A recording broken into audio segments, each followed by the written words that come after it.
आंबेनळी घाटात भीषण दुर्घटना। साताऱ्यातील पर्यटकांची स्कॉर्पिओ 800 फूट खोल दरीत कोसळली, 8 तरुणांचा मृत्यू। कोकण आणि पश्चिम महाराष्ट्राला जोडणाऱ्या पोलादपूर महाबळेश्वर मार्गावरील आंबेनळी घाटात रविवारी मध्यरात्री भीषण अपघात झाला। सातारा जिल्ह्यातील आसगाव येथील पर्यटकांची स्कॉर्पिओ कार दाभेळ गावाच्या हद्दीत सुमारे 800 फूट खोल दरीत कोसळल्याने 8 तरुणांचा दुर्दैवी मृत्यू झाला आहे। मिळालेल्या माहितीनुसार आसगाव येथील युवक दापोली येथे पर्यटनासाठी आले होते।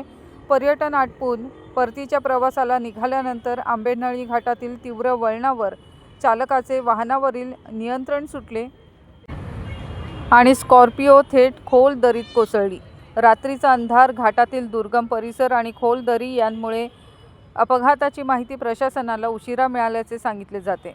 या भीषण दुर्घटनेत महेश अनिल पवार वय वर्ष 25, आदित्य अशोक साळुंखे वय वर्ष 21, रितेश राजेंद्र लोखंडे वय वर्ष 25, सुहास जितेंद्र लोखंडे वय वर्ष 20, अंश समीर चव्हाण वय वर्ष 18, उत्कर्ष आनंद शिंगटे वय वर्ष 21, अनिल अभिमन्यू शिंगटे वय वर्ष 35 आणि नितीन किसन नायकोंडे वय वर्ष 35 या 8 जणांचा मृत्यू झाला आहे।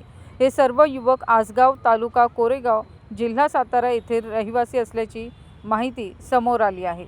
घटनेची माहिती मिळताच प्रतापगड ट्रेकर्स, भाटिया सर यांची महाबळेश्वर रेस्क्यू टीम, महाड येथील सिस्केप, पोलादपूर पोलीस प्रशासन तसंच स्थानिक बचाव पथके तातडीने घटनास्थळी दाखल झाली। बचाव पथकांनी दोरांच्या साहाय्याने दरीत उतरून रात्रभर शोध आणि मदत कार्य सुरू ठेवले।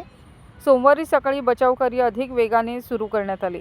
या दुर्घटनेची गंभीर दखल घेत उपविभागीय पोलीस अधिकारी शंकर काळे, पोलादपूरचे तहसीलदार कपिल घोरपडे तसेच सहाय्यक पोलीस निरीक्षक आनंद रावडे यांनी घटनास्थळी भेट देत बचाव कार्याचा आढावा घेतला।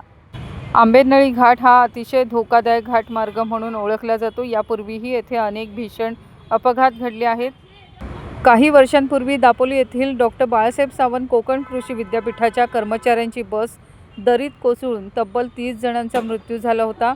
आता पुन्हा एकदा झालेल्या या भीषण दुर्घटनेमुळे त्या काळ्याकुट्ट आठवणी पुन्हा एकदा ताज्या झाल्या आहेत।